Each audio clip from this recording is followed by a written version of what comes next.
Ядох спанък 7 дни поред. Не станах Попай. Но виж как ми помогна. Той ми дава енергия заради желязото, подобрява концентрацията, помага за здрави кости и очи, подкрепя сърцето и е супер нискокалоричен. Затова спанъкът си заслужава. Дава ми енергия и ми помага срещу умората.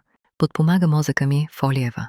Киселина за концентрация и памет, заздрави костите ми, витамин К плюс магнезий.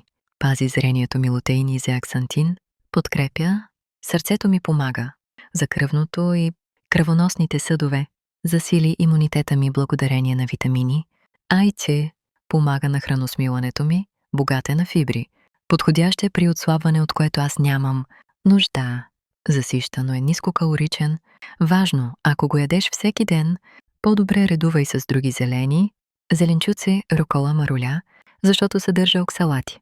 Ако искаш, мога да ти кажа колко често е най-добре да го ядеш, суров или сготвен е по-полезен, или как да го комбинираш, за да се усвоява желязото по-добре.